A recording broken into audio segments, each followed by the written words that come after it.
वाल्मीकि जी महाराज की जय, श्री गोस्वामी तुलसीदास जी महाराज की जय, श्री गौरी शंकर भगवान की जय, श्री लक्ष्मी नारायण भगवान की जय, श्री राधा वल्लभ लाल की जय, श्री सीता वल्लभ लाल की जय, श्री उमा वल्लभ लाल की जय, राम रसिया श्री हनुमान जी महाराज की जय, श्री संत गुरु वैष्णव चरण कमलेभ्यो नमः।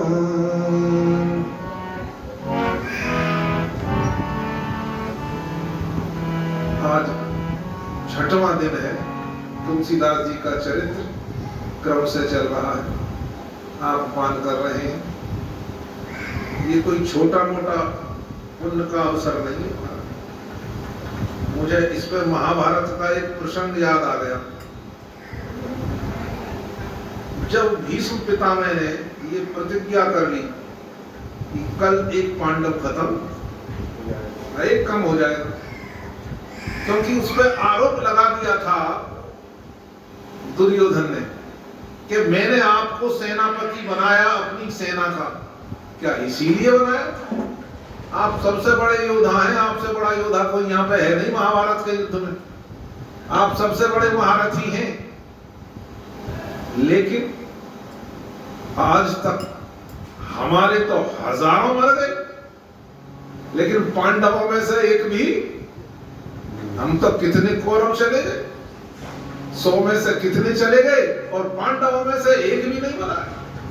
तब भीष्म पितामह ने ये प्रतिज्ञा करी थी कि तुम मुझ पर आरोप गलत लगाते हो, उनकी प्रतिज्ञा तो मत सुनना। भीष्म प्रतिज्ञा तुरंत प्रतिज्ञा कर दी कि कल एक नहीं बचेगा, एक कम हो जाए। आज तक पांडवों को कोई चिंता नहीं थी, भगवान श्री कृष्ण के सहारे निश्चिंत युद्ध चल रहा था। लेकिन आज पांडवों के शिविर में हाहाकार मच गया कि ये भीष्म प्रतिज्ञा है, ये असफल हो नहीं सकती और कल एक कम हो जाएगा। और सबसे ज्यादा चिंता लगी द्रौपदी को, क्योंकि द्रौपदी के तो 5 पति और एक भी नहीं रहा। तो द्रौपदी ने कहा मैं तो विधवा हो जाऊं। तो ये जब चिंता लगी, तब महाराज भगवान श्री कृष्ण ने कहा कि चिंता करने की बात नहीं। भगवान बोले, द्रौपदी ने भगवान से प्रार्थना की कि महाराज इस संकट से अब आप ही उबार सकते हो। तो भगवान ने कहा उबार तो सकते हैं, उपाय तो है मेरे पास। उपाय ये है कि 1 करोड़ यज्ञ किए जाएं, 1 करोड़ यज्ञ किए जाएं। सारे पांडव और द्रौपदी यही बोले कि महाराज युद्ध का समय चल रहा है, रात्रि, अब ये तो संध्या के समय युद्ध विश्राम हुआ, कल सुबह फिर युद्ध हो जाएगा। यज्ञ कहां से कर पाएंगे हम लोग? यज्ञ कहां से कर पाएंगे? यज्ञ कैसे होगा? और वो भी 1 करोड़ यज्ञ, ये तो संभव ही नहीं है।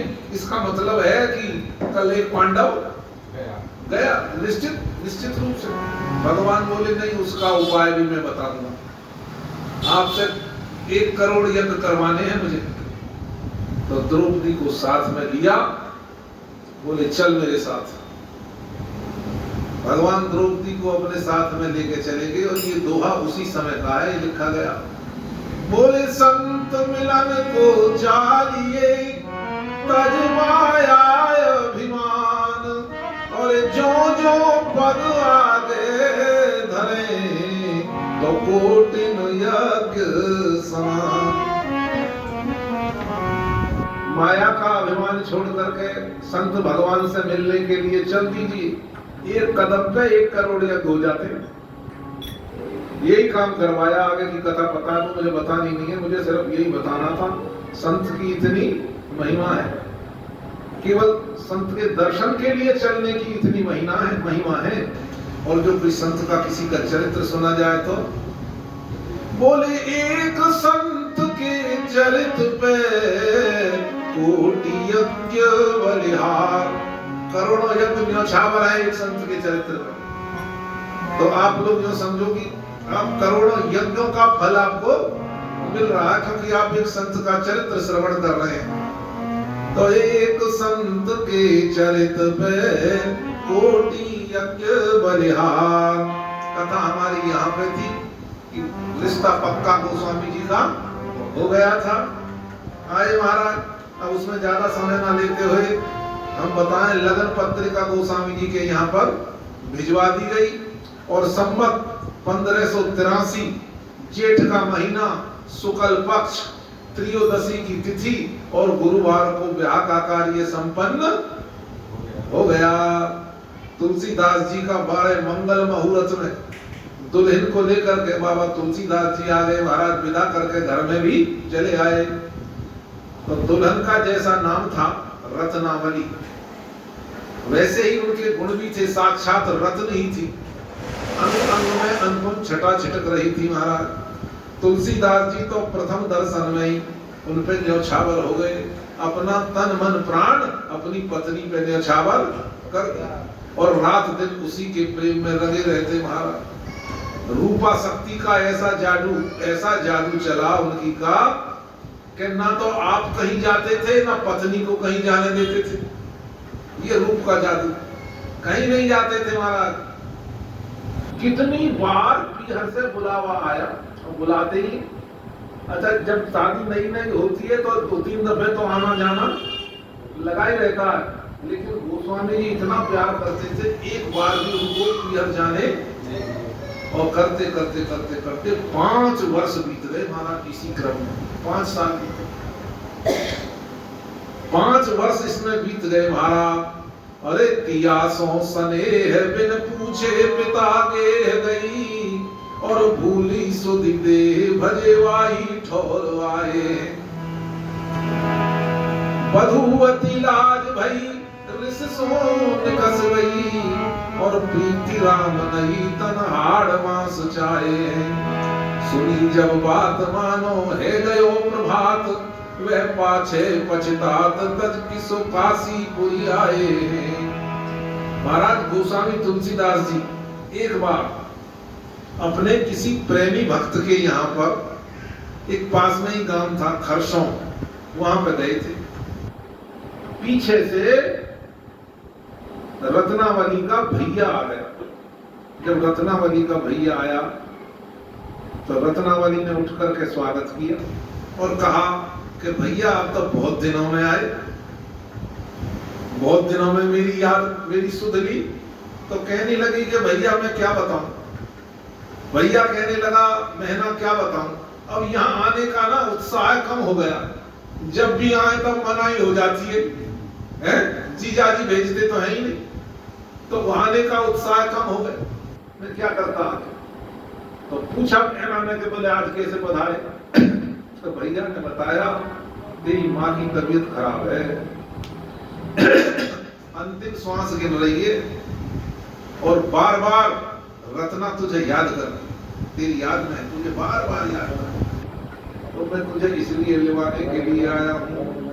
अब तो महाराज रत्ना घबराई, रत्ना बोली पर लेकिन तेरे जीजा जी तो यहाँ पे है नहीं, और उनसे बिना पूछे जब मैंने 5 साल में आज तक कोई कदम नहीं उठाया, तो आज मैं इनसे बिना पूछे कोई कदम कैसे उठाऊं महाराज। रत्नावली महाराज घबरा रही। भैया बोला कहाँ गए हैं, मैंने बताया बोले पास के गांव में गए खरसों।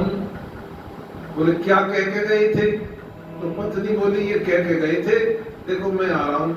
उन्होंने सोचा जीजा जी ने चलो थोड़ी बहुत देर इंतजार कर लिया था, आ जाए तो। क्या कह के गए थे, बोले ये कह गए थे कि दिन छिपने तक आ जाऊंगा। भैया बोला बहना तब तक तो हो सकता है बहुत देर हो जाए और माँ तेरी याद में ही तड़प तड़प करके प्राण दे दे, तू जल्दी चल, जल्दी तैयार हो। क्या कह के गए थे, बोले ये कह के गए थे कि इस बीच में कोई भी अगर घर पे आवे तो उसका अच्छी प्रकार से सत्कार करना और उसका समाधान करना। तो भैया बोला फिर बहना फिर तो बात बन गई, मैं आया तुमने मेरा सत्कार कर दिया, मेरा सत्कार और सम्मान तो इसी में ही है, मेरा सत्कार और सम्मान इसी में ही है कि तू अब जल्दी से तैयार हो और मेरे साथ, यही सबसे बड़ा सत्कार और सम्मान है। वो एक तरह से उनकी आज्ञा तो हो ही चुकी है, फिर भी घबराती हुई बोली कि मैं कैसे उनके बिना कदम उठा सकती हूँ। आज तक कभी कदम मैंने उठाया नहीं है, लेकिन उधर माँ की हालत देखती है तो सोचा कि ठीक है चलती हूँ। तो एक चिट्ठी लिख करके वहां पे किसी पड़ोसी बुढ़िया को दे गई थी कि मेरे स्वामी आवे तो ये चिट्ठी तुम उनको दे देना महाराज। और चिट्ठी लिख करके दे गई। क्या लिखा था उस चिट्ठी में? चिट्ठी में लिखा था, बोले पीहर से आए बरस 5 पूरे माही, और आयो मेरो भैया मोह मैया है बुला रही। बोले पीहर से आए भय बरस 5 पूरे मोही, आयो मेरो भैया मोह मैया है बुला रही। आप तो न जाने दइए ममता दिखाइए, और मेरी मैया दुख पइए बिना देखे पछता रही। असफल प्रयत्ना आज विनय करे रत्ना, और तब रुचि के विरुद्ध स्वामी कदम है बढ़ा रही। ताकि प्राणनाथ कृपया ढिठाई मेरी क्षमा कीजिए, और पूछे बिना प्रथम बार पीहर की जा रही। आपकी रुचि के बिना, आपकी आज्ञा के बिना आज ये मेरा पहला कदम है, लेकिन आप मेरी मजबूरी समझ लेना। आज रत्ना अपने पीहर को जा रही है महाराज, और रत्ना अपने भाई के साथ पीहर को चली जाती है महाराज। अब ये पीछे से आए, इन्होंने देखा कि घर सुना है। तुरंत वो बुढ़िया आई जिसको ये चिट्ठी दे के गए थे महाराज। बुढ़िया ने कहा कि भैया उसका भैया आया था, माँ की तबीयत बहुत खराब है इसलिए चली गई है, और मुझसे कह के गई है कि उनको मेरे स्वामी को समझा देना महाराज। रत्ना तो पीहर गई। तो महाराज सोचने लग गए, मुझसे बिना पूछे ऐसे कैसे चली गई। अब महाराज गोस्वामी तुलसीदास जी को रात में नींद नहीं आ रही, वो तो चले गए, ये तो शाम को ही तो आए थे दिन छिपे। अब रात में सोने का बहुत प्रयास किया और इस बात को भुलाने का बहुत प्रयास किया, लेकिन रत्ना का रूप आंखों में छा रहा है और रात को नींद नहीं आ रही है। बार बार उठ बैठते हैं। कभी मन में सोचते हैं कि सांसारिक विषयों के प्रति इतनी आसक्ति ठीक नहीं है, लेकिन फिर याद आता है, फिर ये मन मानता क्यों नहीं है, इसको इतना समझा रहा हूँ। तो फिर याद कर रहा, गोस्वामी जी याद करते हैं गीता के श्लोक को।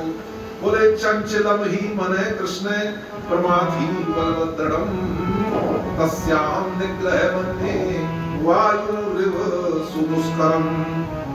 बड़ा भगवान श्री कृष्ण अर्जुन से कहते हैं कि अर्जुन ये मन बड़ा चंचल है, इसको पकड़ना बड़ा दुष्कर है। कैसे दुष्कर है? बोले जैसे वायु को मुट्ठी में बंद करना दुष्कर है ना, वायुरिव सुदुष्करम बड़ा दुष्कर। तो कोई जो है ना, जिनका मन भजन में लगता नहीं, वो इसको आधार बना के कहते हैं हम क्या करें। भगवान कह रहे हैं मन बड़ा चंचल है, तो भगवान ने ही कहा था अर्जुन से बड़ा दुष्कर है, इसको तो बस में किया ही नहीं किया सकता। तो हमारा ही बस में नहीं हो रहा तो कौन सी बड़ी बात है। लेकिन वो इसको अर्थ नहीं समझते। भगवान ने ये तो कहा कि महाराज ये दुष्कर है, कठिन है। दुष्कर माने कठिन है, लेकिन भगवान ने ये थोड़ा कह दिया था कि असंभव है, ये असंभव है। ऐसे तो भगवान ने नहीं किया, तो भगवान की कृपा से सब संभव है। तुम्हारा मन अगर भजन में नहीं लगता है, काबू में नहीं होता है, तो आप भगवान से प्रार्थना कीजिए। दुष्कर तो है, तुम्हारे लिए दुष्कर है, लेकिन भगवान के लिए तो दुष्कर भी नहीं है, तुम्हारे लिए असंभव नहीं है।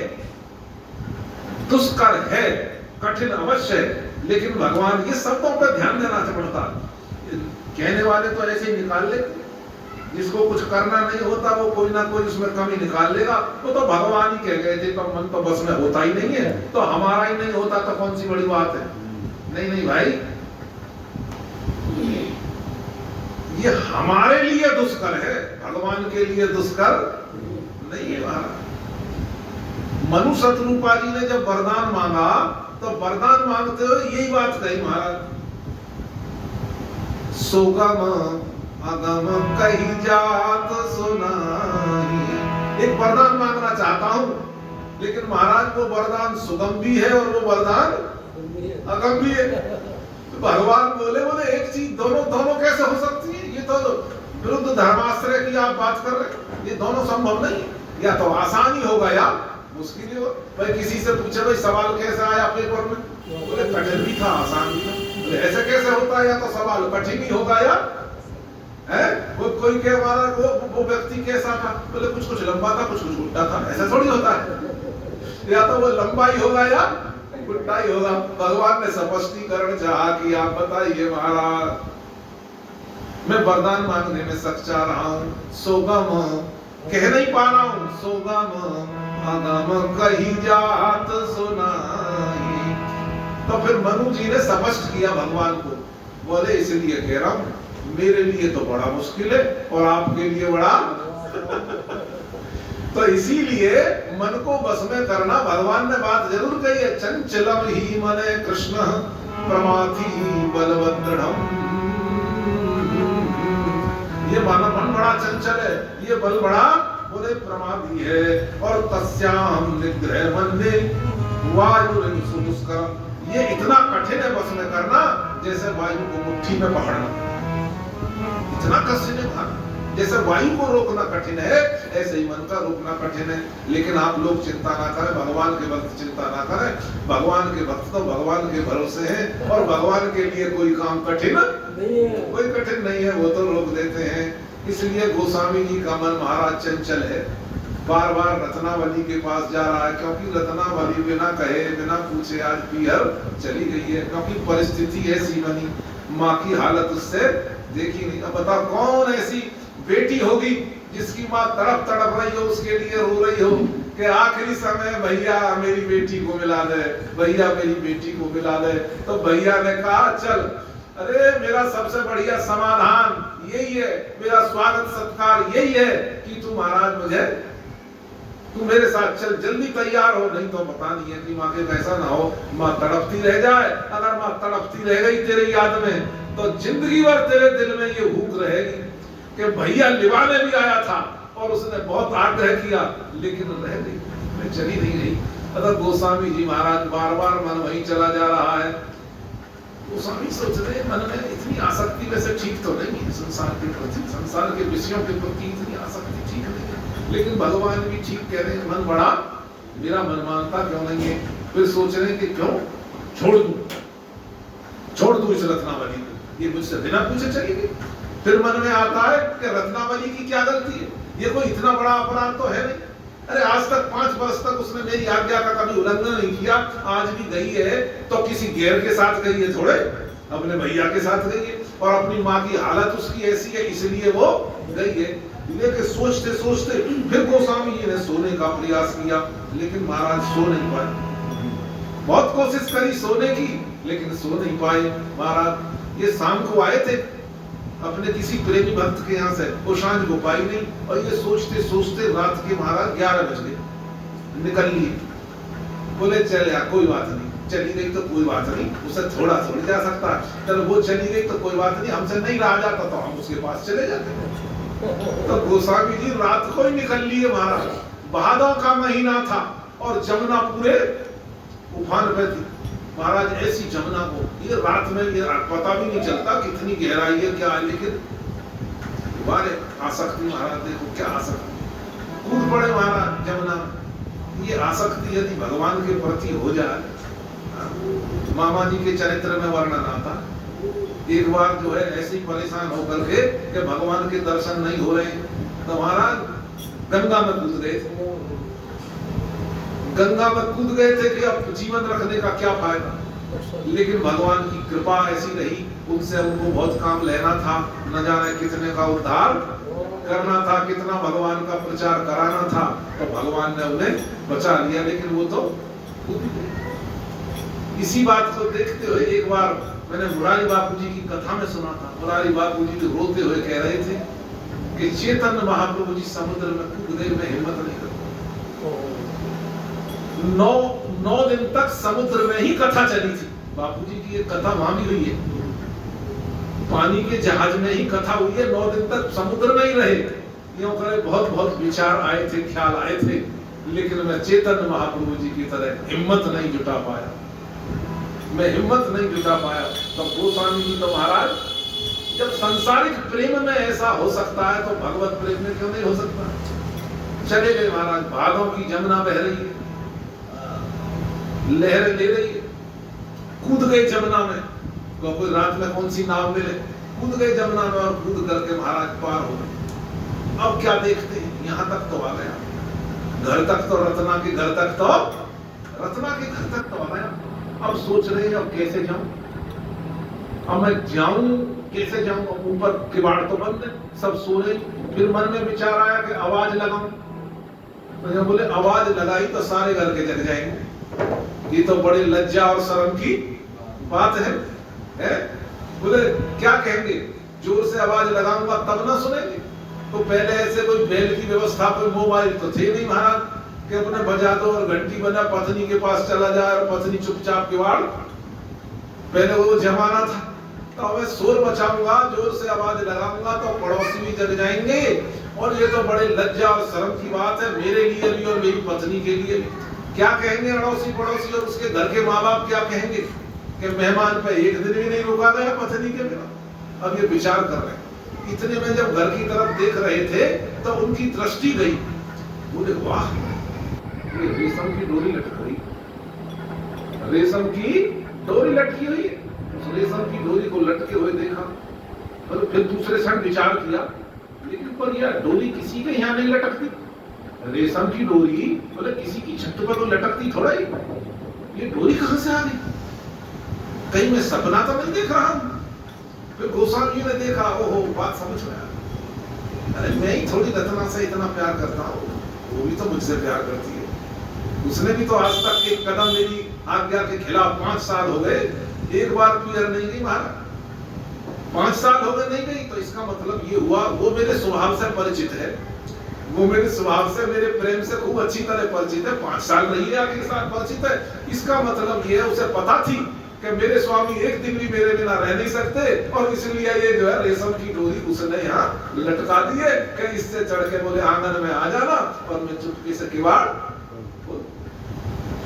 तो उन्होंने लटकाई है। बस फिर देखा ना भाला, उसी रेशम की डोरी को पकड़ करके चौक में तो उतर गए। अब सोच रहे हैं कि अंदर कैसे जाऊं, अब तो किवाड़ तो बंद है, कोई रत्ना कोई खुले में थोड़ी सो रही थी, किवाड़ बंद करके सब सो रहे। तो उन्होंने सोचा कि धीरे से आवाज लगाऊं, तेज लगाऊंगा तो सब जग जाएंगे।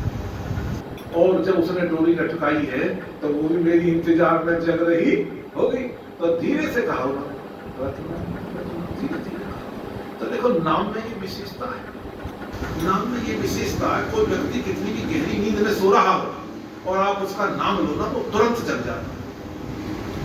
स्वामी राम सचदास जी महाराज यही कहते, बोले नाम में यही ताकत है महाराज, आप नाम लेके देख लो। और कई बार गहरी नींद आती है ना, तो चाहे ढोल बजते रहे आपकी नींद, और लेकिन कोई आपका नाम लेकर के आपको पुकारे तो तुरंत अंतस चेतना जो है पकड़ लेती है उसे। तो गोस्वामी ने धीरे से रत्ना रत्ना कहा, रत्ना वाली बोली ये आवाज कहां से आ रही? बोले यहाँ तो कोई हो नहीं सकता, क्योंकि हम लोग तो किवाड़ बंद करके सोए थे, इसका मतलब है कोई नीचे से आवाज लगा रहा। फिर लगा, मैं सपना तो नहीं देख रही। फिर सो गई, बोले सपना होगा, कोई तुझे बहन होगा। फिर सो गई, फिर आवाज आई रत्ना रत्ना। उसने कहा चलो एक बार बहन मिटा देती, उठ के देखती। उठ के जो देखा तो महाराज जैसे किवाड़ खोले तो हमारा मैं गोस्वामी तुलसीदास जी महाराज खड़े थे। देखते ही बोली प्राणनाथ आप, और इस समय प्राणनाथ आप, और इस समय यहाँ कैसे आई?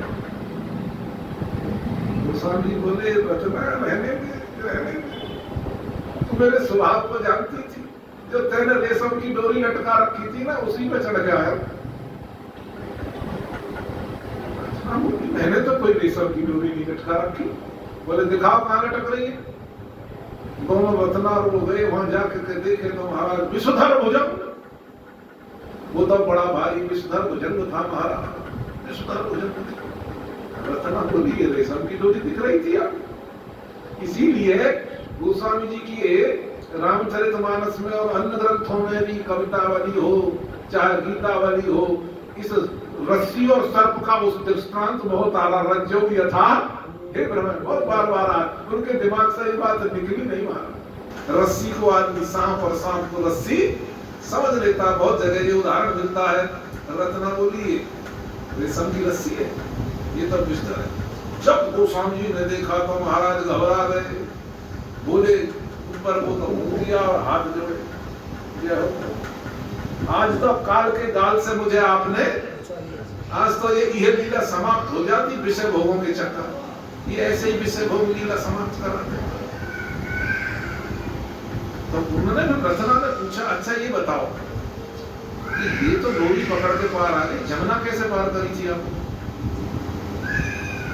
मामा जी ने तो इतना ही लिखा है, गोस्वामी ने कहा कि अपनी भुजाओं के बल पे तैर करके पार कर। ये तो मामा जी ने जो लिखा है नाटक में, मामा जी ने नाटक बहुत लिखे, नरसी नाटक, तुलसी नाटक, चंद्रहास नाटक, कबीर नाटक, जो वो लिखते थे नाटक ही लिखते थे। एक दिन किसी संत ने उनसे पूछ लिया कि महाराज आप नाटक ही क्यों लिखते हो? आप नाटक ही क्यों लिखते हो? बोले नाटक इसीलिए लिखता हूँ, नाटक का मतलब है नए अटक, जो इनको पढ़ेगा इनको सुनेगा वो इस दुनियादारी में कभी अटकेगा, वो इस दुनियादारी में कभी अटकेगा नहीं, सीधा पार जाएगा महाराज। वही कथा चल रही है, अटकने का कोई काम नहीं है, जगह जगह पर वही प्रेरणा मिल रही है, अटकना नहीं है महाराज, ना अटकना है, ना भटकना है, ना कहीं लटकना है। और ये दो ही चीज ऐसी है जो हमें अटकाती है और भटकाती है। बोले कौन है? बोले राग और द्वेष। राग अटका देता है और द्वेष भटका देता है। इनको दोनों को छोड़ना था। और ये दोनों गोस्वामी जी ने लिखा, बोले ये किसके प्रतीक हैं? बोले राग देश और उलूक सुखकारी, राग द्वेष उलूक सुखकारी, राग द्वेष। राग द्वेष क्या है? ये राग और द्वेष तुम्हें उल्लू बनाते। राग द्वेष आने पर व्यक्ति उल्लू बन जाता है, और उल्लू को क्या होता है? उल्लू को दिन में दिखाई तो आदमी को भी दिखाई नहीं देता। अरे किससे प्यार करना चाहिए, किससे किससे द्वेष करना चाहिए, किससे प्यार करना चाहिए? महाराज अगर द्वेष भी करो तो भगवान से ही करो, द्वेष भी करो तो। और कंस ने और रावण ने द्वेष भगवान से किया तो, लेकिन इनका भी तो उद्धार। श्रीमद् भागवत में साफ लिखा है, किसी भी भाव से भगवान के साथ संबंध हो जाना, पर संबंध जरूरी है किसी भी। ये क्योंकि परीक्षक जी ने प्रश्न किया था सुखदेव जी से कि महाराज आप एक बात बताओ, गोपी प्रेम की ध्वजा कहलाती है, गोपी सबसे प्रेम में सबसे ऊपर है, लेकिन वो तो कांता भाव से भगवान का भजन करती थी, तो फिर उनका उद्धार कैसे हो गया? तो फिर सुखदेव जी ने कहा, परीक्षित जी आपने सुना नहीं, मैंने आपको पहले कहा था किसी भी भाव से भगवान के साथ संबंध हो जाए तो उसका कल्याण ही कल्याण है, अकल्याण कभी होता ही नहीं है। क्योंकि भगवान तो सब तरह से कल्याण के विधान है, भगवान के यहाँ कल्याण के अतिरिक्त कुछ है ही। कई लोग संत लोग बताते, मामा भी सुनाते थे, दिवाली में जो खिलौना जैसे मिलते, बोले कहीं से भी चख के देखो, चारों तरफ से मीठा ही मीठा है, इसी से भगवान जो है कल्याण के ही बने हुए हैं। इसलिए तो गोस्वामी ने लिखा था, बोले मोकु तो राम को नाम कलप तरु, मोकु तो राम को नाम कलप तरु, कलि कल्याण फलो, कलि कल्याण फलो, भरोसो चाहे दूसरो सुख, भरोसो चाहे दूसरो सुख। इस राम नाम के वृक्ष में कल्याण का फल ही फलित। ये ऐसे वाला करप वृक्ष नहीं है स्वर्ग वाला जिसमें कुछ और मिल जाए महाराज। करप वृक्ष के नीचे बैठ करके कोई आपने विपरीत कल्पना कर ली, विपरीत इच्छा कर ली, तो वही सामने प्रकट हो जाए। ऐसी कथा भी आती है। एक बेचारे को पता नहीं था कि ये कल्प वृक्ष है, वो कल्प वृक्ष के नीचे बैठ गया, भूखा बड़ा भारी था। उसने प्रार्थना करी कि महाराज बढ़िया सी अपने भोजन मिल जाए तो आनंद आ जाए। तुरंत जो है भोजन की थाली सामने आ गई, क्योंकि वो तो कलाप्रक्ष था। फिर उसने कहा यार पानी और होता तो अच्छा रहता, तो पानी हाजिर हो गया महाराज तुरंत। फिर वो सोच रहा था कि अब भोजन तो हो गए, कि कोई सैया मिल जाती तो भोजन के बाद थोड़ा सा आराम हो जाता, तो वहां देखे बोले सैया भी प्रकट हो गई। अब जब इतना सोचते सोचते उसका दिमाग घूमा, बोले ये सब होता जा रहा है, यहाँ पे कोई भूत तो ना, इस पेड़ पे कोई भूत तो नहीं बैठा। तुरंत महाराज उसने जैसे भूत सोचा था, भूत ही प्रकट हो गया। लेकिन ये राम नाम ऐसा कर वृक्ष नहीं है, बोले तो कली कल्याण करो, यहाँ पे तो कल्याण का फल ही फलित, और कोई फल यहाँ पे लगता नहीं है महाराज। तो संबंध हो जाना चाहिए भगवान के साथ, एक बार कैसे भी संबंध हो जाए, तो अटकना नहीं है। मैं कह रहा था नाटक इसीलिए रखे हैं कि वो अटके, जाके जीव को भी अटके। तो मामा जी का जो इसी बात में विशेष था, कोई यहाँ पे अटके नहीं महाराज, और जो जो उनके संपर्क में आए उनकी सबकी अटकन भटकन, वो तो आए ही इसीलिए थे, वो महापुरुष तो आए ही इसीलिए थे। तो गोस्वामी जी महाराज जो संसार को तारने के लिए आए थे, वो अधिक समय तक भला कहां सोते हुए रह सकते। तो रत्ना पूछ रही है कि आपने वो यमुना कैसे पार करी, तो मैं बता रहा मामा जी ने तो सिर्फ यही लिखा था कि अपने बाहुबल से तैर करके पार करी, लिखा है। लेकिन ऐसे भी लोग बताते हैं, कथा हमने भी सुनी है, कि मुर्दे को पकड़ करके गोस्वामी जी उसी को नाव समझ करके पार कर, खैर जो भी हो वो यमुना पार करके आए, सड़क पर चढ़ करके आए। वो तो भक्तमाल में भी लिखा है और मामा जी ने भी लिखा है, दोनों जगह लिखा हुआ है। सड़क को मारा रस्सी समझ करके पार किए, तो महाराज भगवान को हाथ जोड़ा, बच गए महाराज। आज तो काल की काल से हम बच गए, नहीं तो आज ये लीला समाप्त हो जाती। लेकिन रत्ना को ये बात अच्छी अभी तो मैं ही जगी, मान लो मेरी माँ जग जाए, मेरे पिताजी जग जाए, भैया जग जाए, तो ये बड़े शर्म और लज्जा की बात है समाज में कि आधी रात में आप चले आए।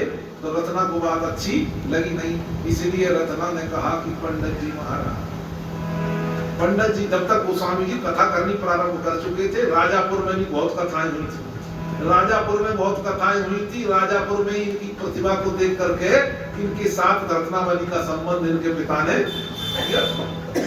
तो कहने लगी पंडित जी इतनी कथाएं आपने करी, आप लोगों को समझाते हो, लोगों को बुझाते हो, पर मेरे मालिक, मेरे स्वामी, मेरे प्राणनाथ तुम्हें कौन समझावे, दया करो हम पे, तुम्हें कौन समझावे महाराज, ये बात अच्छी नहीं है। तुम्हारी जो बुद्धि है, तुम्हारा जो ज्ञान है, वो अपनी दिशा में कहां लुप्त हो जाता है, वो तब कहां चला जाता है। दूसरों को तो बहुत समझाते हो। कह गई महाराज, कहने लग गई अस्ति चरण में देह तामे ऐसी प्रीति, तस होती श्री राम प्रति, तो रहती ना भगवी, तो रहती ना भगवी। जैसे गोस्वामी जी से महाराज ये काम था, गोस्वामी जी की तो महाराज लिखा है, दियासों स्नेह बिन पूछे पिता के गई, पत्नी से बड़ा प्यार था और बिना पूछे पिता के घर चली गई महाराज। और भूली सुधि देह भजे वाही ठौर आए, गोस्वामी जी को अपने देह का भी होश नहीं रहा और वहीं चले आए महाराज, रत्ना के घर पे पहुंच गए। बधुवती लाज भई निस सो निकस गई, महाराज बड़ी शर्म आई रत्नावली को। आधी रात में ये चले आए, कहा कि प्रीति राम नहीं तन हाड़ नास छाए। बोले सदा सदा प्रीति तो केवल राम जी में रह सकती है, भगवान में रह सकती है।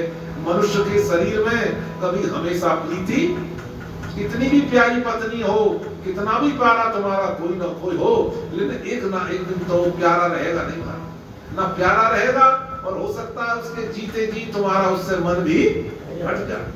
पत्नी प्यारी लगती है लेकिन बुढ़ापे में इतनी प्यारी नहीं लगती महाराज, इतनी जवानी में लगती, क्योंकि वो अंतर बढ़ता जाता है। ये संसार का मतलब ही है, संसार जो है संसरती इति संसार है, हाँ संसरती इति संसार है। संसार जो है सरकता जाता है, संसार सरकता जाता है। महाराज शंकर जी तो कहते थे बड़ी जोर से, ये लाल टमाटर से गाल कितनी कोशिश कर लो हमेशा रहने वाले, बोले ये रहेंगे नहीं, कितनी कोशिश करो महाराज, क्योंकि ये संसार जो है सरक जाता है। संसार सरक जैसा है वैसा नहीं रहता, ये संसार चक्र चल रहा है, ये सरकता रहता है महाराज।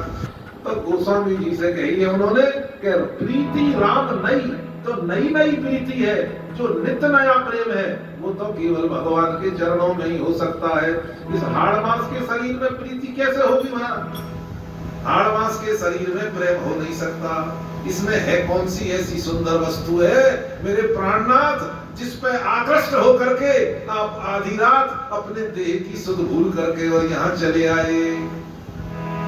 तो सुनी बात, सुनी जब बात मानो है गयो प्रभात। गोस्वामी जी के जीवन का बोले प्रातः काल हो गया। कब? जैसे ही ये बातें सुनी महाराज रत्ना की, तो सुनी जब बात मानो है गयो प्रभात, और वे पाछे पछतात तजी काशी पुरी धाये। गोस्वामी जी को भी बहुत पश्चाताप। रत्ना ने महाराज बहुत अच्छी तरह से समझा के कहा, पंडित जी महाराज बोले आपको कौन समझावे? बोले अस्थि को ढांचो मांस पिंड जापे थोप थोप, और नस नस की रस्सिनते कस कस बंधाए। क्या है इस शरीर के? ऐसा कौन सा पदार्थ तुमके अनमोल लगा, आकर्षक लगा, जो आप यहाँ तक चले आए? सोनित श्लेष मां और बात पित्त मज्जा वेद, अंतड़ी मल मूत्र स्वेद आदि से भराए। और ऐसे ऐसे घृणित पदार्थ ते पूरी दे, ऊपर ते मात्र गोरी चमड़ी मढ़ाए, ऊपर ते मात्र गोरी चमड़ी मढ़ाए।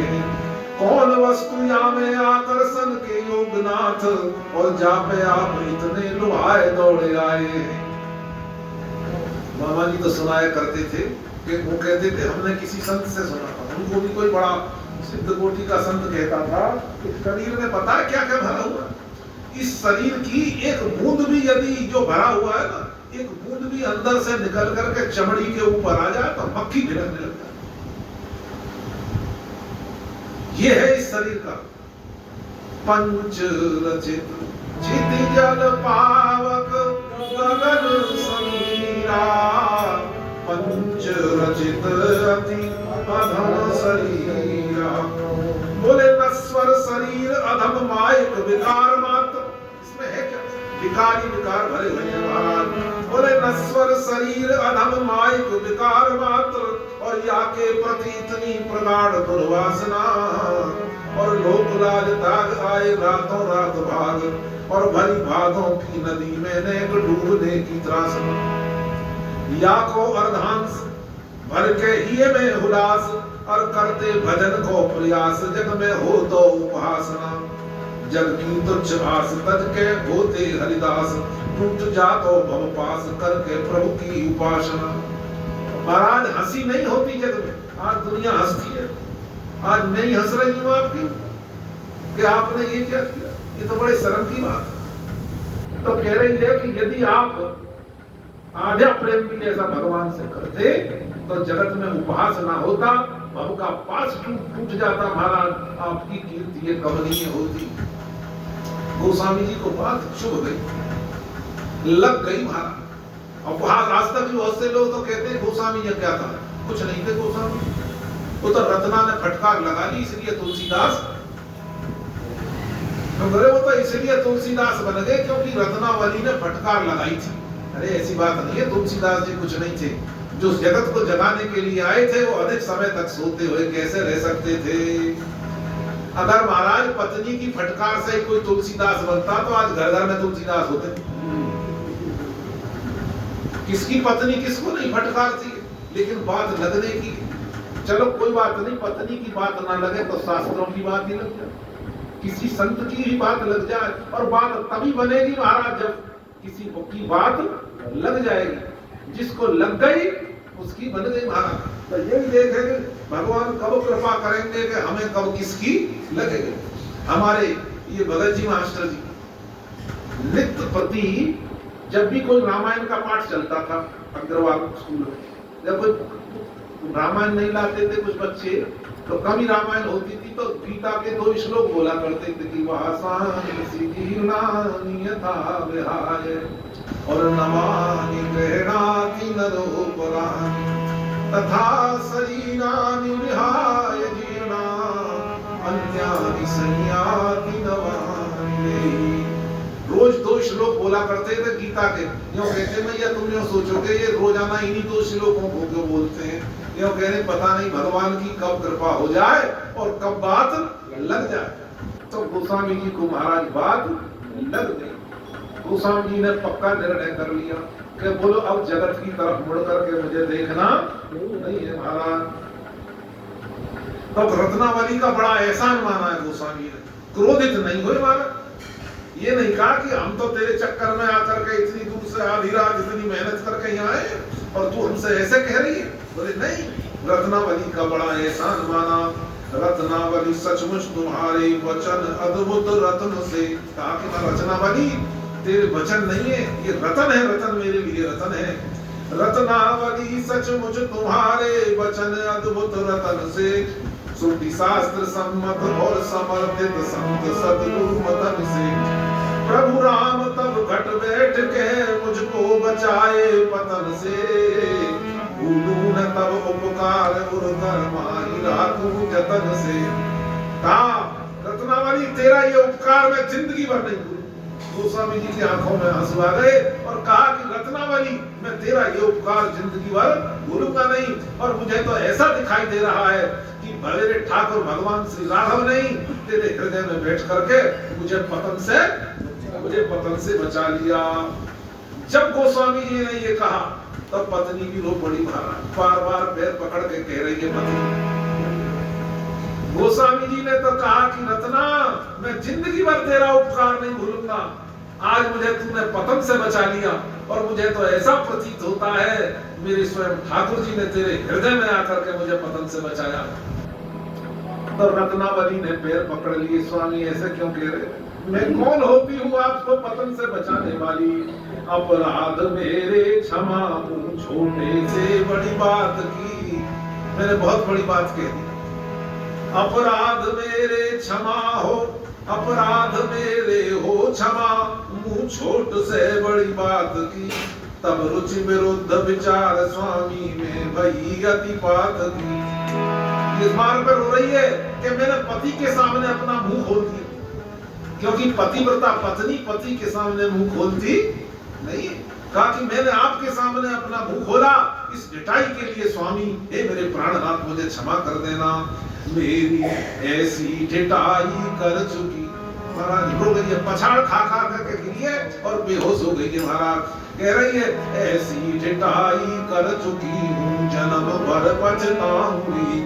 परमात्मा जाने नरक में कौन दुर्गति पाऊंगी।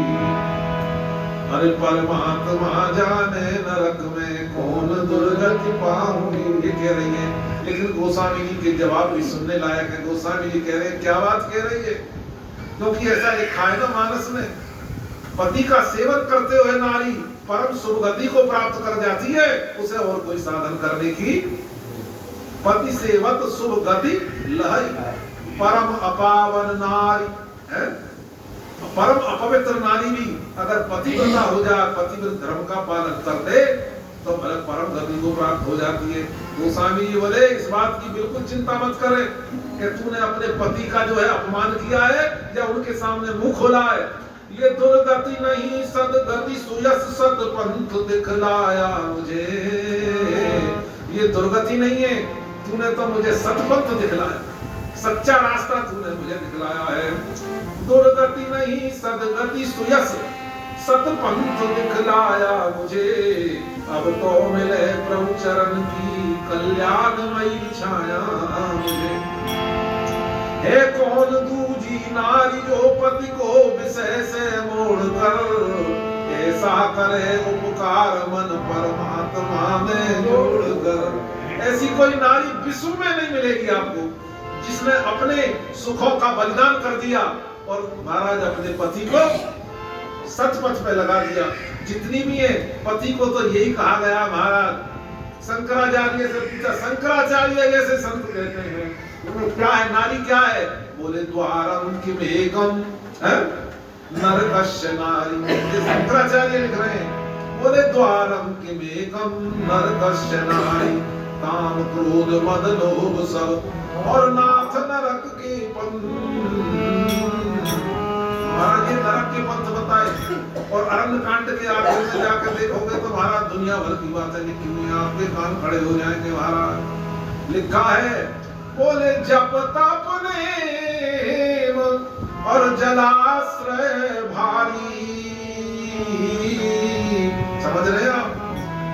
थोड़ा बहुत जप तप नहीं किया, थोड़ा बहुत तप का पानी संग्रह नहीं किया आपने, थोड़ा बहुत तप का पानी संग्रह नहीं किया। बोले कितना किया? बोले जप तप नेम और जलाश्रय भारी। होई ग्रीष्म सो से सब नाई। लेकिन आप जैसी नारी तो कोई विश्व में नहीं है। अपने पति को सतपथ में लगा दिया, भगवान के चरणों में मोड़ दिया। महाराज इतना कह करके गोस्वामी जी तो चल दिए, वहां से निकल लिए, एक क्षण भी नहीं रुके। महाराज ये कह करके उसको ये आश्वासन दे करके, तू गिलानी मत मानना, तेने बहुत बढ़िया काम किया है, इससे बढ़िया काम कोई दुनिया में बोले हो नहीं सकता। वो तो चले गए ये कहते हुए गोस्वामी जी चले गए कि अब लो नसानी अब ना नसई हो, अब लो नसानी अब ना नसई हो, अब लो नसानी अब ना नसई हो, अब लो नसानी अब ना नसई हो,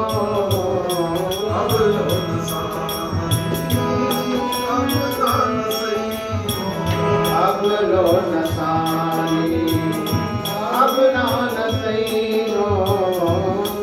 अरे राम कृपा भवनि सासिरानी, राम कृपा भवनि सासिरानी, अरे राम कृपा भवनि सासिरानी, राम कृपा भवनि सासिरानी। अरे जागे पुनि न डसई हो, डसई हो, अब लो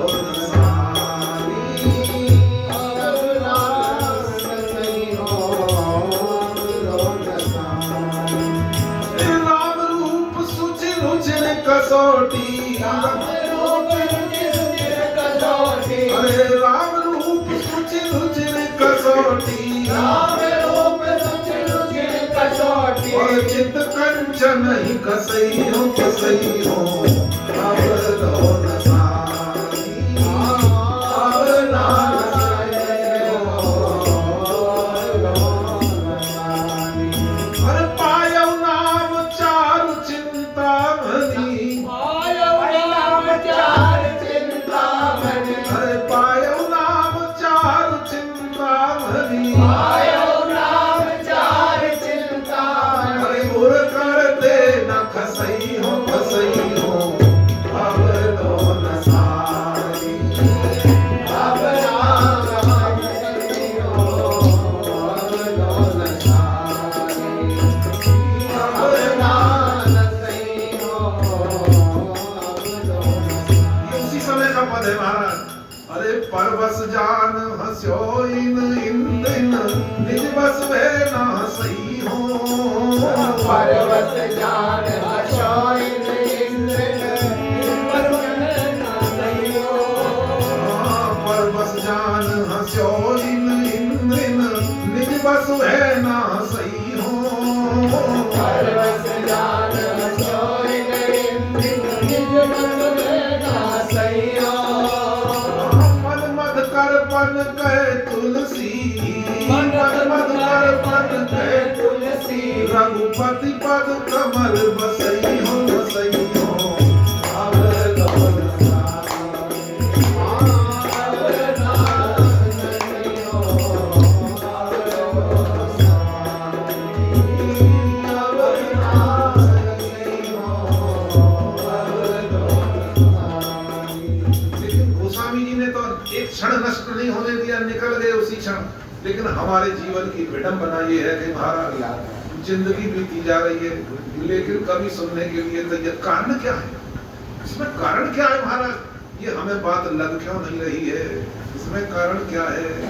भक्ति मजबूत क्यों नहीं हो रही है महाराज? यहाँ पे एक शब्द आया है गोस्वामी ने प्रतिज्ञा करी है कि मन मधुकर पन कहे तुलसी, हाँ मन मधुकर पन कहे तुलसी, रघुपति पद कमल बसई हो बसई हो।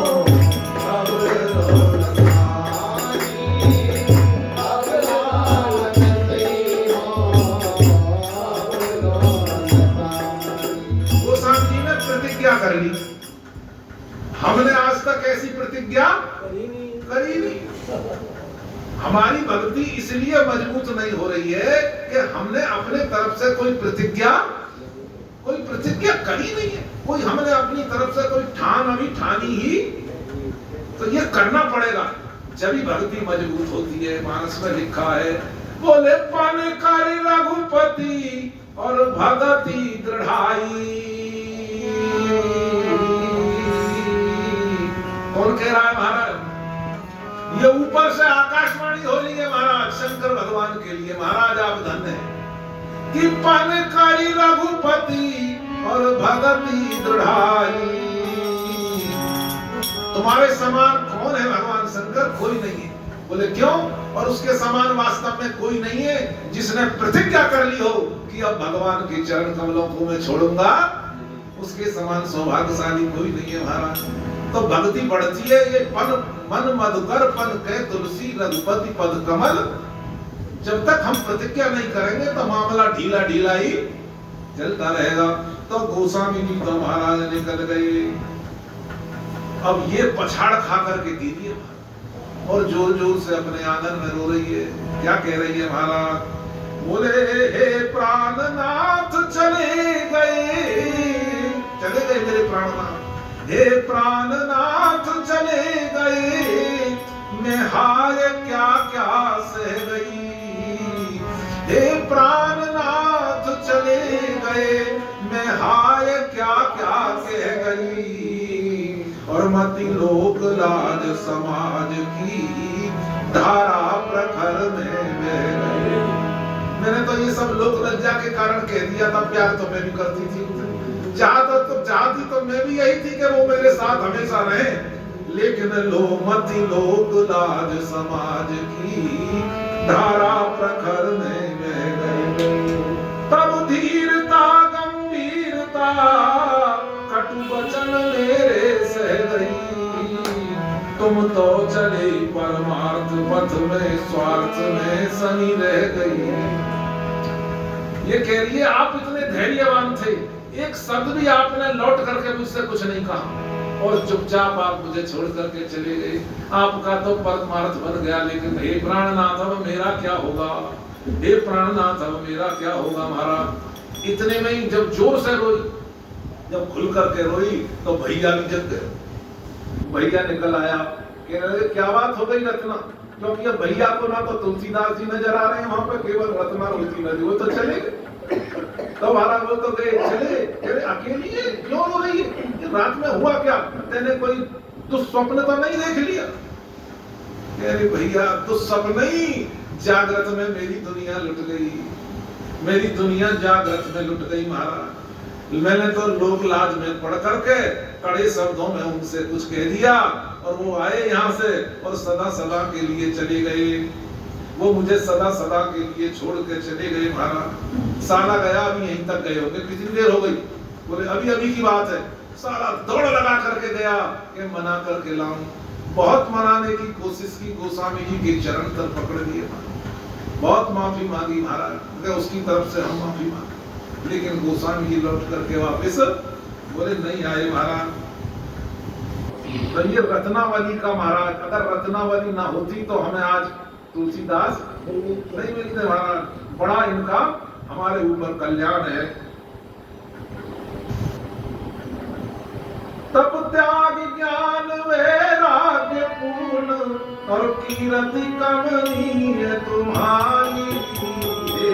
माता रत्नावली तुम्हारा जगत रहे आभारी। तप त्याग ज्ञान वैराग्य पूर्ण कीर्ति कमनीय तुम्हारी। हे माता रत्नावली तुम्हारा जगत रहे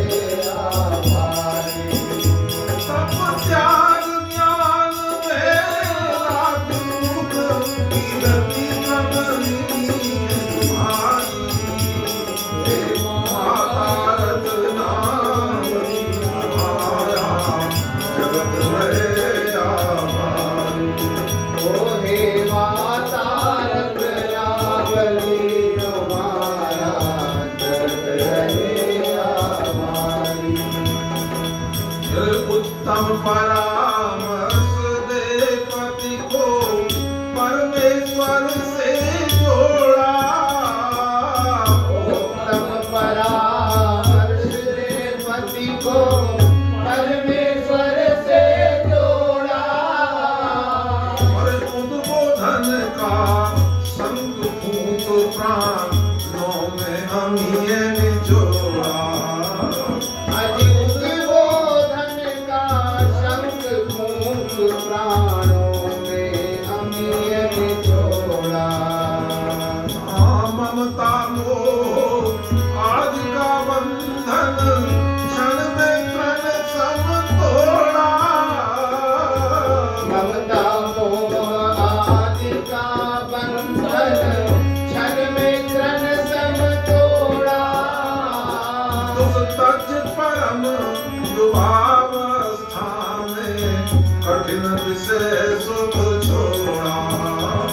दुष्प्रज परम युवावस्था में कठिन विषय सुख छोड़ा। अरे व्यष्टि स्वार्थ तज हित समष्टि में। व्यष्टि स्वार्थ पद हित समष्टि में और पति को घेर पधारी। माता रत्नावली जगत रहे आभारी।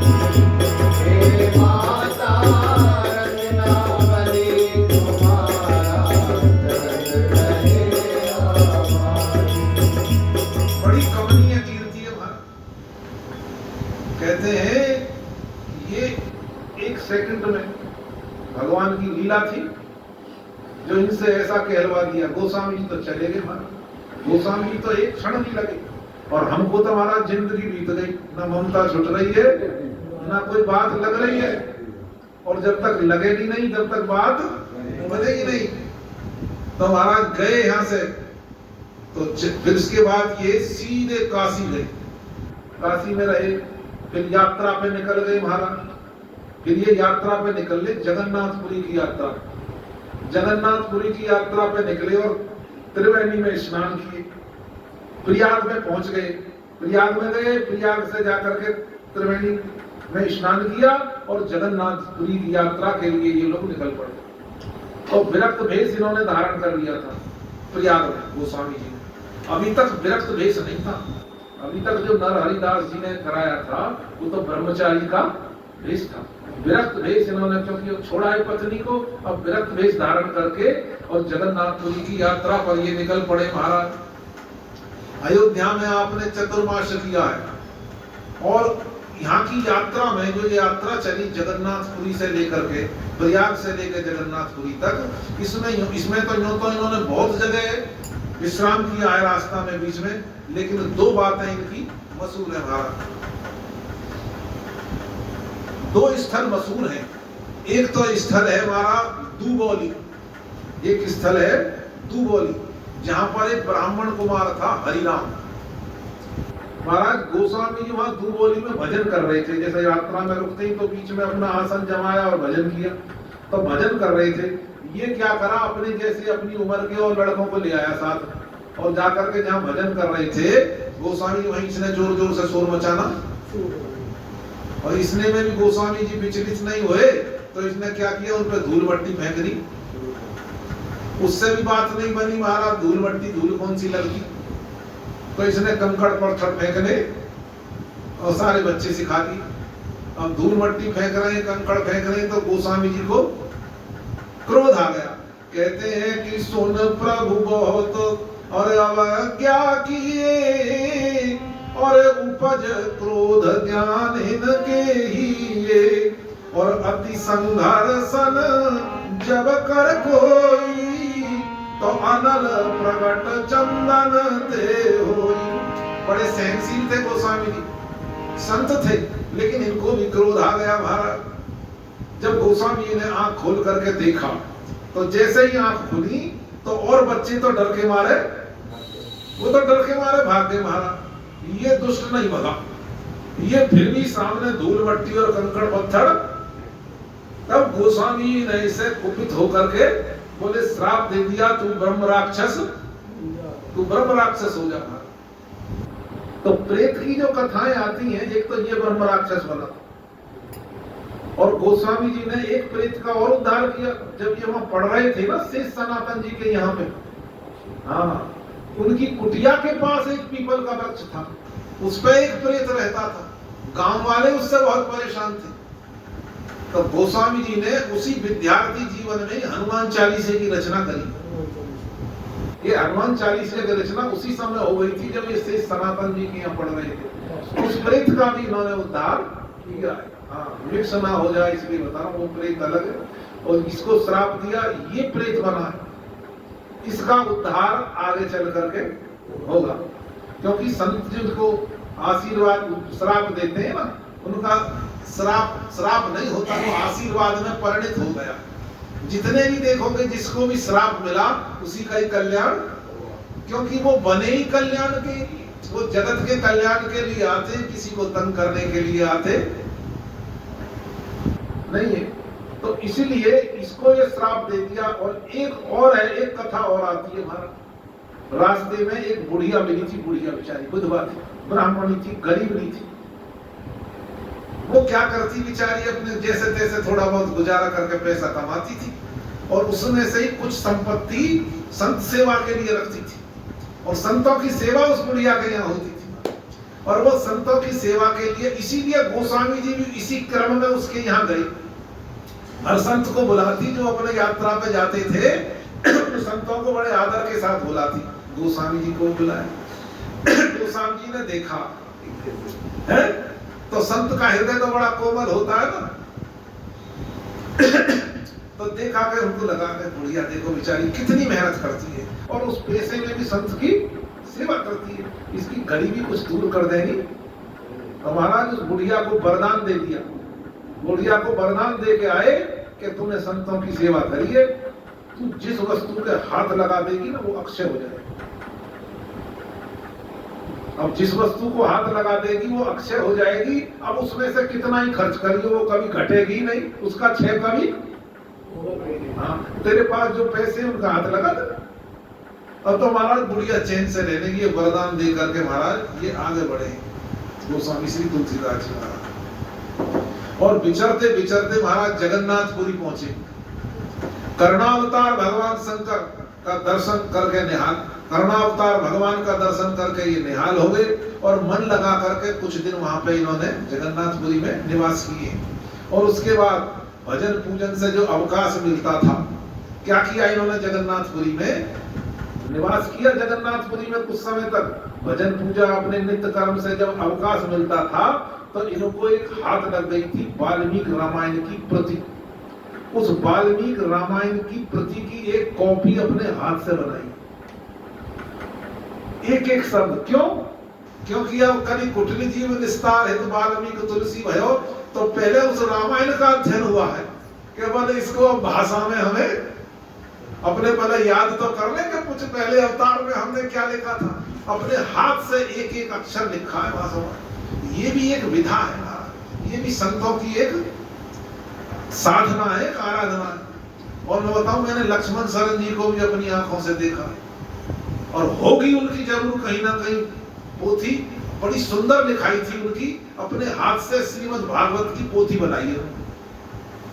कथा के बाद, भागवत कथा के पश्चात जब अब स्थान पर आते थे तो वो भी अपने भागवत के श्लोकों को लिखते रहते थे। शुरू से लेकर के पूरे 18,000 श्लोक लक्ष्मण शरण जी ने लिखे।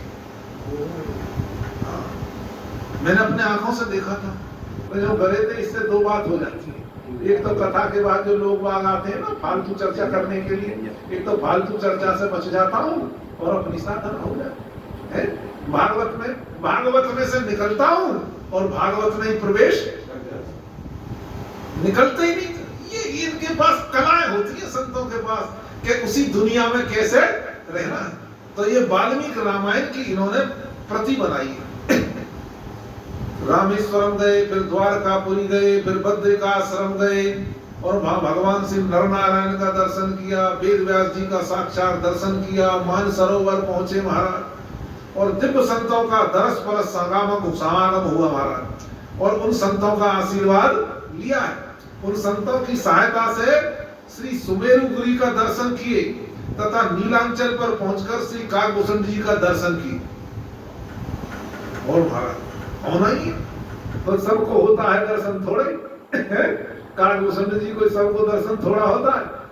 गोस्वामी तुलसीदास जी को लिखा है इसी भक्तमाल में कि काकभूषण जी का दर्शन हुआ नीलांचल पर पहुंचकर, लौटकर मानसरोवर आए और कैलाश की परिक्रमा किए और इस प्रकार 14 वर्ष लगे महाराज, थोड़ी साधना नहीं है।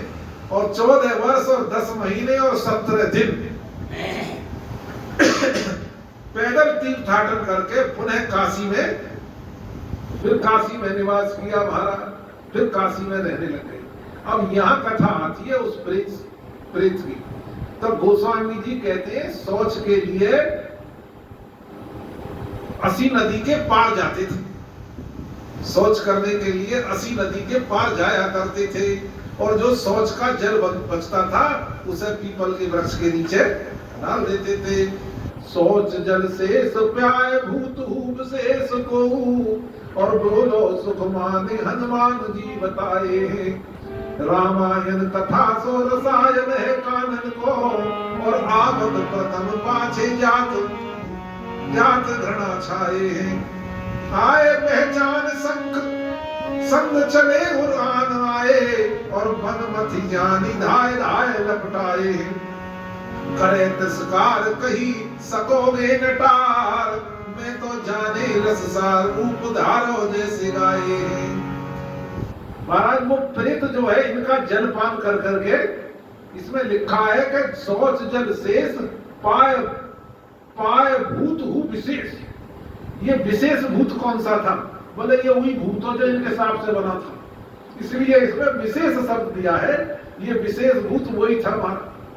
गोस्वामी जी बोले कोई बात नहीं, तेरा भी उद्धार करेंगे। एक तो इसको पहले इस बात की गिलानी थी इसके मन में कि मैंने संत का अपकार किया है, संत का मैंने अपमान किया है, ये मेरी गलती थी जिसके कारण मैं पिशाच बना। और दूसरा, गोस्वामी जी से जो उसको जल मिला, जल पी करके जो इसकी संतुष्टि हुई, इसकी तृप्ति हुई, ये एक एहसान और चढ़ गया। तो इसीलिए ये इनके मन में आई कि मुझे भी इनका कुछ उपकार करना चाहिए। ये इनके सामने प्रकट हो गया महाराज। इनसे पूछा महाराज, बोलो मुखसानी हनुमान जी बताए। गोस्वामी बोले हमें कुछ और कोई इच्छा है ही नहीं, और तुम प्रेत हो, हमें क्या दे सकते हो? तुम तो स्वयं प्रेत हो, हमें तो भगवान के दर्शन की इच्छा है। प्रेत बोला अगर भगवान के दर्शन करने की हमें सामर्थ्य होती तो बोले हम प्रेत ही काय बोलते महाराज। रास रसायन का, लेकिन मैं हाँ एक उपाय बता सकता हूँ। मैं बोले उपाय बता सकता हूँ कि जो मैं उनको बता सकता हूँ जो भगवान के दर्शन करा सकते हैं। तो प्रेत होते हुए इन्होंने बताया कि बोले हनुमान जी ऐसे हैं जो भगवान का, क्योंकि राम दुआरे तुम रखवारे,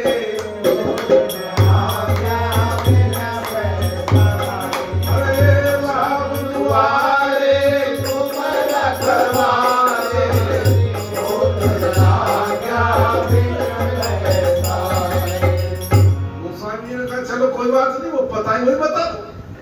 आप उनसे पूछेंगे एड्रेस ही बताओ, ये भी बहुत है, इतना भी कोई कम नहीं होता। कोई यूं के हम आपको वहां पहुंचा तो नहीं सकते, लेकिन हम बता सकते हैं कि आप कैसे कैसे पहुंचोगे। ये भी बहुत है, ये भी उपकार कोई कम नहीं, बता दिया कैसे पहुंचोगे महाराज।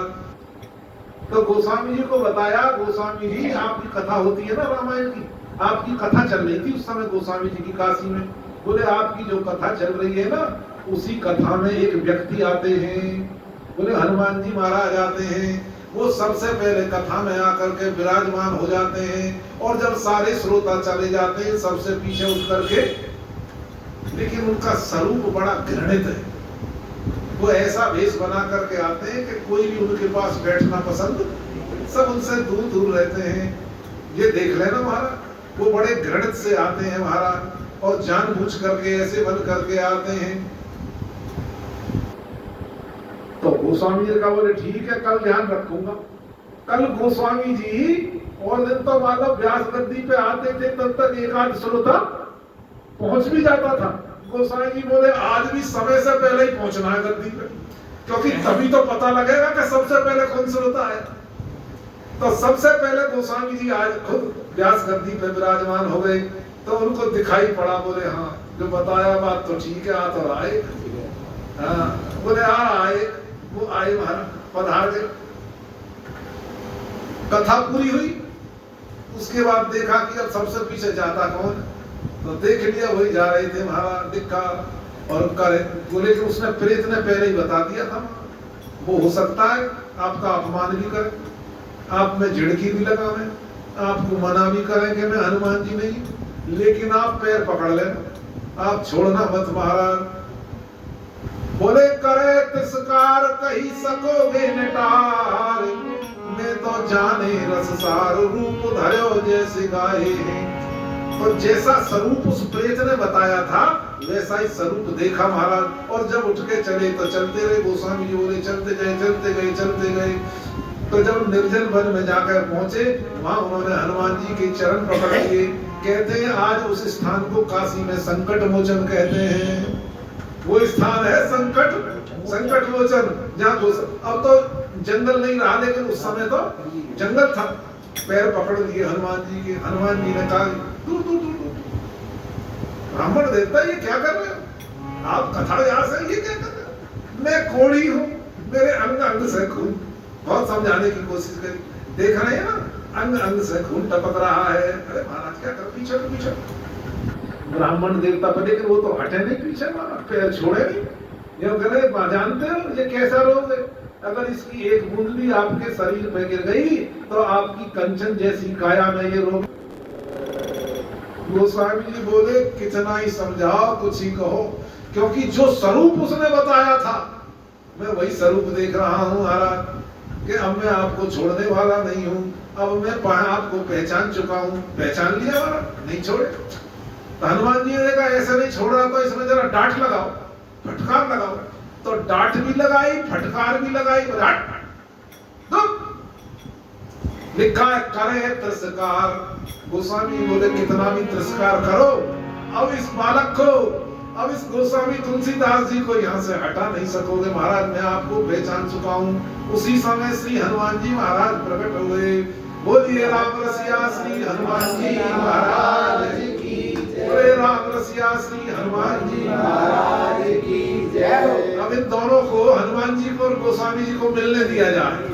हमें जल्दीबाजी कुछ नहीं है, इनको प्रेम से मिलने दिया जाए, इनकी वार्तालाप हो जाए। अंदर की बातें हैं ये हनुमान जी की और गोस्वामी जी की, इनको छोड़ा भी नहीं जा सकता। ये कल बताएंगे इनके विषय में, इनकी आपस में क्या क्या चर्चा हुई थी। बोलो श्री राम जय राम जय जय राम।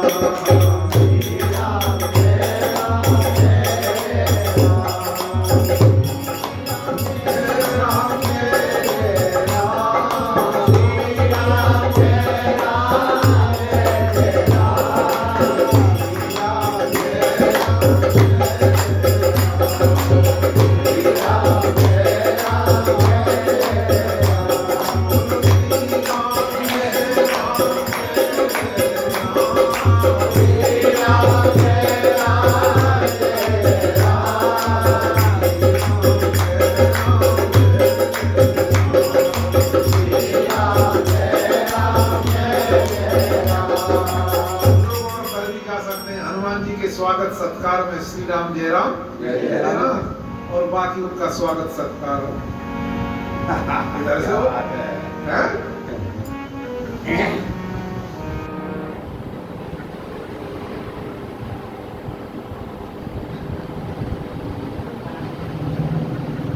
ये भगवान की कथाएं में जल्दबाजी का सौदा नहीं, इसमें आनंद से जितना मिल जाए उतना ही पर्याप्त है। 70 पूर्ण है। बहुत भटका हूँ दुनिया में, मगर अब होश आई है।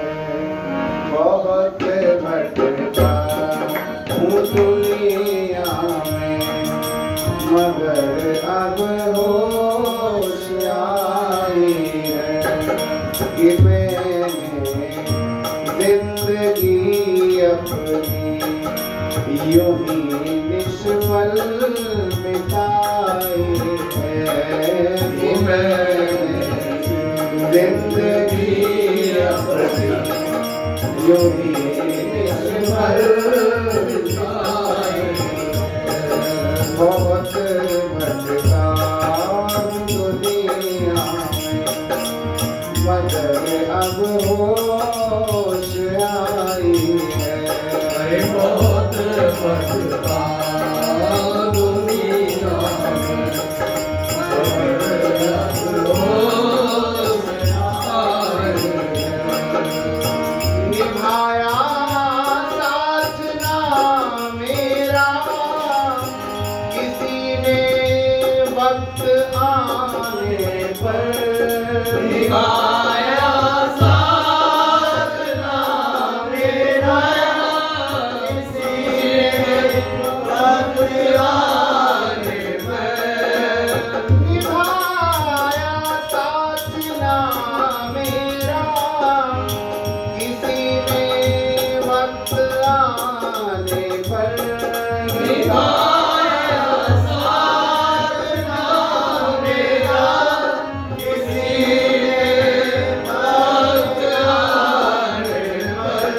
जिनके गम में घुल घुल कर के जिनके गम में घुल घुल कर ये देह निष्फल बनाई है। जिनके गम में घुल घुल कर ये निष्फल बनाई है। मुझे उम्मीद थी जिन पर मेरे दम तक निभाएंगे। मुझे उम्मीद थी जिन पर मुझे दम तक निभाएंगे। वक्त बदला तो हर एक ने दिखाई बेवफाई।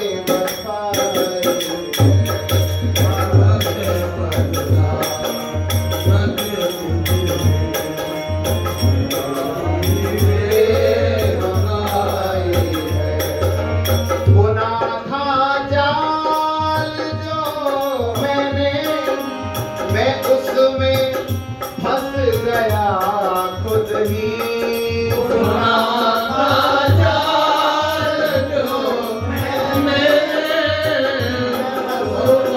फंस गया खुद ही। बुना जाल जो मैंने फंस गया मैं उसमें फंस गया खुद ही। कुल्हाड़ी अपने पाँवों पर खुद ही मैंने चलाई है। अपने पाँवों पर खुद ही मैंने चलाई है। बहुत भटका दुनिया में मगर अब होश आई है। बहुत भटका दुनिया में अब होश आई है। शुक्र है अब भी ठोकर खा के कर कोई संभल जाए। शुक्र है अब भी ठोकर खा कर कोई संभल जाए। शुक्र है अब भी ठोकर खा के कर कोई संभल जाए। शुक्र है आपको